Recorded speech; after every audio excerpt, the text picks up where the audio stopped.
तो सबसे पहले मैं डिस्कस करूँगा बिजनेस प्लानिंग कैसे की जाए। ठीक है, कुछ पॉइंट डिस्कस करने वाला हूँ बहुत इंपॉर्टेंट। सबसे पहला है ब्रेनस्टॉर्म। क्या होता है brainstorm? Identify a unique selling proportion of your business. मतलब आपके बिजनेस की यूएसपी क्या है, यूनिक सेलिंग पॉइंट क्या है, वो आपको पता होना चाहिए, राइट। Next, market analysis.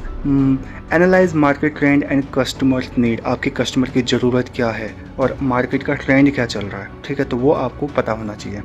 उसके बाद आती है business plan. Include executive summary, market analysis and financial plan. ये सारी चीज़ें आपके बिजनेस प्लान में इंक्लूड होनी चाहिए। नेक्स्ट जो पॉइंट है innovation. Consider innovative approach to stand out in the market. Innovative approach होनी चाहिए आपके पास, ठीक है। लाइक एक एग्जांपल देता हूँ कि एक ऐप आता है इन शॉर्ट करके न्यूज़।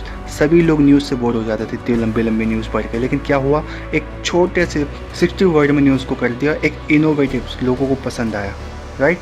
स्वॉट एनालिसिस। क्या होता है स्वॉट? Evaluate strength, weakness, opportunity and threat. आपको पता होना चाहिए आपके बिजनेस की वीकनेस क्या है, स्ट्रेंथ क्या है, अपॉर्चुनिटी आपको कहाँ पे मिल रही है और थ्रेट्स क्या आपके लिए हो सकते हैं, ठीक है।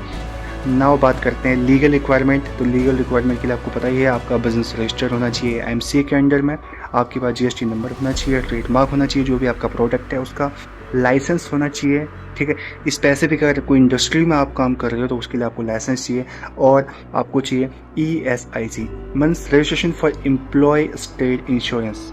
अगर आपके एम्प्लॉय जो आपके साथ काम कर रहे हैं, अगर आप उनका इंश्योरेंस भी करवाते हैं थ्रू, तो बहुत अच्छा खासा आपको बेनिफिट मिलेगा लीगलिटीज़ में।